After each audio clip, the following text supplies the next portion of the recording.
Assalamualaikum warahmatullahi wabarakatuh. Alhamdulillah wassalatu wassalamu ala Rasulillah Sayyidina Muhammad ibn Abdullah wa ala alihi wa sahbihi wa mawalah. Asyhadu an la ilaha illallah wahdahu la syarikalah wa asyhadu anna sayyidana wa nabiyyana Muhammadan abduhu wa rasuluhu la nabiyya ba'da. Allahumma salli wa sallim ala sayyidina Muhammad miftahi babi rahmatillah adada ma fi ilmillah salatan wa salaman daimaini bidawami mulkillah wa ala alihi wa sahbihi wa mawalah, amma ba'd.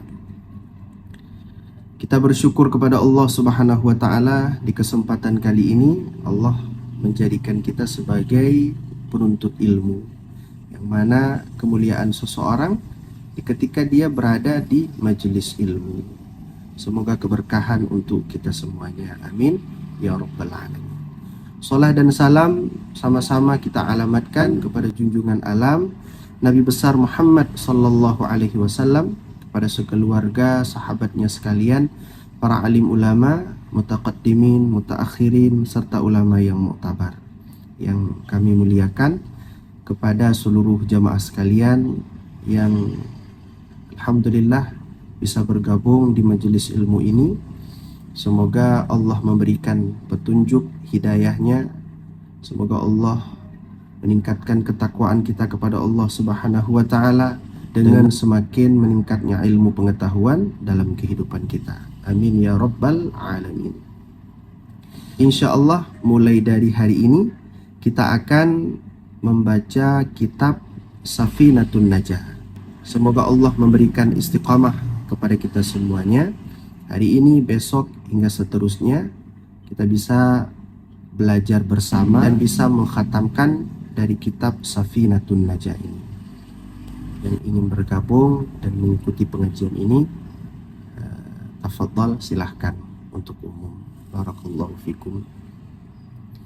Namun sebelum kita belajar kitab Safinatun Najah ini, alangkah baiknya kita sedikit mengenal biografi dari pengarang kitab Safinatun Najah ini, mana beliau adalah Syekh Salim bin Abdullah bin Sumair.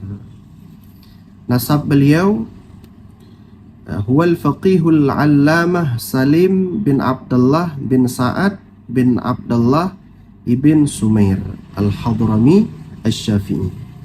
Beliau adalah seorang faqih, orang yang banyak ilmunya, pemahamannya tinggi. Nama beliau adalah Salim bin Abdullah bin Sa'ad bin Abdullah ibn Sumair al-Hadrami. Beliau adalah orang Hadramaut, tepatnya di negara Yaman. Dan beliau bermazhab dengan madhab Syafi'i, seperti kita semua yang bermadhab Syafi'i. Beliau dilahirkan di satu desa yang bernama Dhi Asbah min Gadama Buldan Hadramaut. Satu desa di wilayah kuno yang terdapat di Hadramaut, Yaman. Yang mana Dhi Asbah ini merupakan satu nama untuk wilayah yang diberi nama oleh Al-Harith bin Malik bin Zaid bin Qais bin Nusayfi bin Hamir Al-Asghar. Beliau menamakan wilayah ini dengan Da Asbah dikarenakan Ghazza aduan, beliau satu ketika memerangi musuh, wa arada ayyubayyitahu, dan merencanakan untuk tidur malamnya dengan tanpa musuh. Artinya tidur dengan enak, nyenyak, dan tidak ada orang yang mengganggunya. Hingga di ketika paginya beliau bertanya kepada pasukannya, qala li jaysyih, as-subhun, apakah sudah datang waktu subuh? Fasumia Da Asbah, maka dinamakan ini, wilayah ini dengan Da Asbah. Kemudian Syekh Salim bin Abdullah bin Sumair ini dibesarkan dan dididik oleh ayahnya yang bernama Syekh Al-Allamah Abdullah.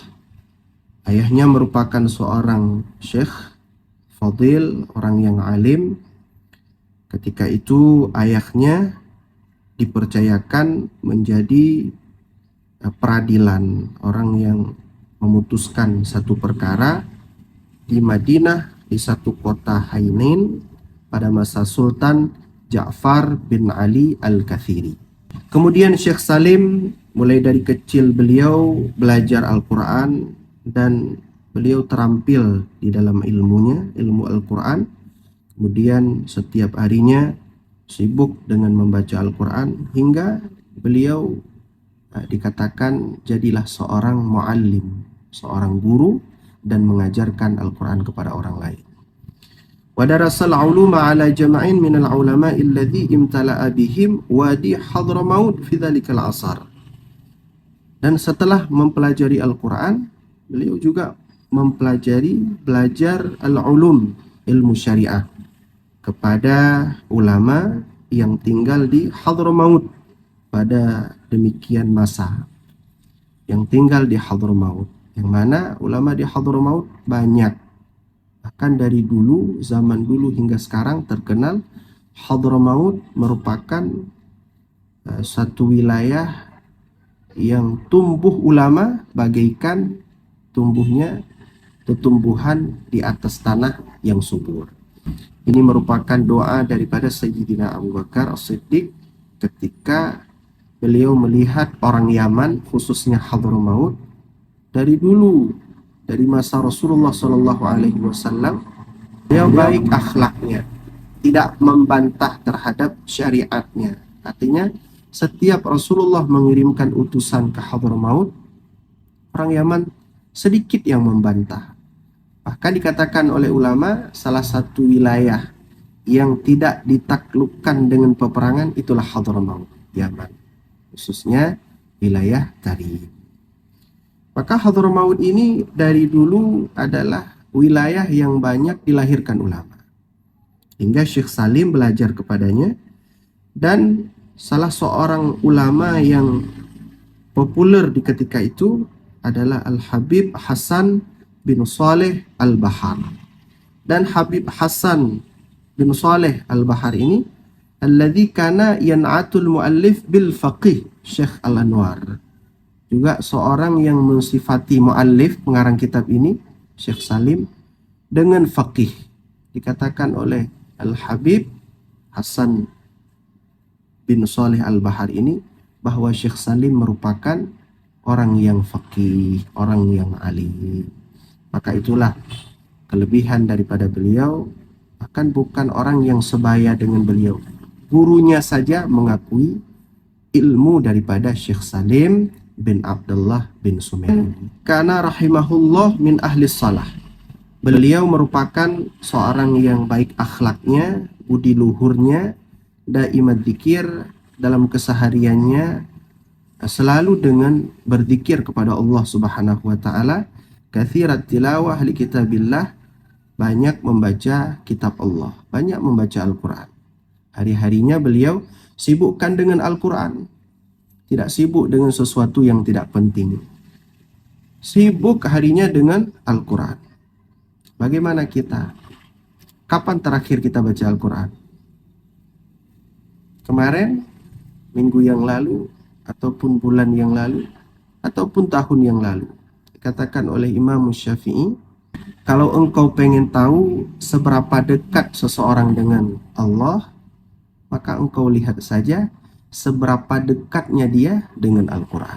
Kedekatan kita dengan Allah Subhanahu wa ta'ala dibuktikan dengan kita sering membaca Al-Quran. Syekh Salim setiap harinya sibuk membaca Al-Quran. Waqad dzakara Syekh Ahmad Al-Hadrawi Al-Makki annahu kana yakhtimul Qur'an Al-Karim wa huwa yutawifu bil bait. Sehingga ada seorang ulama yang bernama Syekh Ahmad Al-Hadrawi Al-Makki. Beliau mengatakan Syekh Salim ini juga pernah mengkhatamkan Al-Quran di Mekah, tepatnya di samping Ka'bah. Ketika beliau Syekh Salim bertawaf, pernah beliau Syekh Salim sampai mengkhatamkan Al-Quran sedang beliau tawaf di Ka'bah, di Baitullah. Di samping Ka'bah saja sedang tawaf, khatam Al-Quran. Bagaimana di rumahnya, bagaimana di masjidnya. Masya Allah, Syekh Salim ini banyak membaca Al-Quran sehingga Allah memberikan futuh di dalam ilmunya, keberkahan kepada beliau. Maka semoga dengan keberkahan Syekh Salim kita membaca kitabnya, mudah-mudahan keberkahan untuk kita semuanya. Amin ya rabbal alamin. Kemudian setelah beliau banyak memiliki ilmu, Syekh Salim ini juga mengajarkan ilmu kepada orang lain. Waqad aqbala alaihi tullab, dan tidak sedikit daripada pelajar datang kepadanya mengambil manfaat dari ilmunya, istifadah kepadanya. Sehingga di antara murid-murid beliau ada juga yang masyhur, As-Sayyid Al-Habib Abdullah bin Taha Al-Haddar Al-Haddad, dan Syekh Faqih Ali bin Umar Baghauzah. Ini di antara murid-murid beliau yang masyhur ketika itu. Kemudian Syekh Salim ini juga memiliki karya ataupun tulisan beliau dalam bentuk kitab. Di antaranya adalah Safinatun Najah yang akan kita baca. Juga ada kitab yang lain seperti Al-Fawaid Al-Jaliyah fi Zajri an Ta'atil Haili Ar-Ribawiyah. Kemudian di samping Syekh Salim ini adalah seseorang yang terampil di dalam ilmunya, banyak ilmu, banyak amal, banyak mengajarnya. Juga beliau mengambil andil di dalam politik dan militernya. Artinya Syekh Salim ini punya pengalaman di bidang politik dan militernya. Saking beliau mahir di bidang politik dan militer, hingga beliau mewakili sebagai utusan yang akan dikirimkan ke satu wilayah yang ada di India untuk negara bagian Ad-Daulah Al-Kathiriyah sebagai ahli militer di sana. Beliau membeli beberapa alat militer yang modern dari Singapura dan beliau kirimkan ke Hadramaut. Beliau Syekh Salim juga satu ketika pernah menjadi penengah, orang yang mendamaikan Yafa dan Ad-Daulah Kathiriyah, negara bagian Katiri, yaitu satu kerajaan yang terdapat di Hadramaut. Satu ketika, karena dilihat beliau adalah orang yang terampil, salah seorang ulama yang bernama Abdullah bin Umar bin Yahya memilih Syekh Salim ini sebagai penasehat Sultan, yaitu Sultan Abdullah bin Muhsin bin Ahmad, ketika ia menjadi wakil saudaranya Ghalib. Dan ketika Syekh Salim ini sudah bersama dengan Sultan, sehingga beliau mengatakan tidak boleh mengutarakan pendapat tanpa sepengetahuannya, dan tidak boleh pergi sendirian tanpa didampingi olehnya, yaitu Syekh Salim. Maka pendapat daripada Syekh Salim ini akhirnya tidak disetujui oleh Sultan tersebut, tidak mengikuti nasihatnya, tidak menurut terhadap pendapatnya, pendapat Syekh Salim. Akhirnya beliau Syekh Salim meninggalkan semuanya, meninggalkan kerajaan, dan beliau berhijrah, berangkat ke India, lalu berangkat ke Jawa, dan wafat beliau Syekh Salim bin Abdullah bin Sumer di Batavia yang sekarang disebut dengan Jakarta pada tahun 1270 Hijriah. Kalau tidak salah, makam beliau berada di Masjid Al-Ma'mur dekat dengan Pasar Tanah Abang. Maka kita yang berada di seputaran Jakarta, kita berziarah kepada beliau. Mudah-mudahan kita belajar kitab beliau, kita belajar ilmunya beliau. Allah berikan keberkahan kepada kita sebagaimana Allah telah memberikan keberkahan kepada Syekhuna, guru kita bersama, Syekh Salim bin Abdullah bin Sumer. Demikianlah cerita singkat dari biografi pengarang kitab Safinatun Najah, Syekh Salim bin Abdullah bin Sumer. Walaupun sedikit, namun banyak pelajaran penting yang kita dapatkan dari manaqib beliau, bagaimana beliau belajar ilmu, mengamalkan ilmu, dan mengajarkan kepada orang lain. Semoga ini semua menjadi pelajaran kepada kita di kesempatan kali ini. Mungkin kita padai di sini dulu. Untuk selanjutnya baru kita akan membaca kitab Safinatun Najah dari bab pertama hingga seterusnya. Mudah-mudahan istiqomah, mudah-mudahan Allah memberikan taufik hidayah kepada kita semuanya. Amin amin ya rabbal alamin. Wassallallahu wasallama ala sayyidina Muhammad wa ala alihi wa sahbihi ajmain. Walhamdulillahi rabbil alamin. Assalamualaikum warahmatullahi wabarakatuh.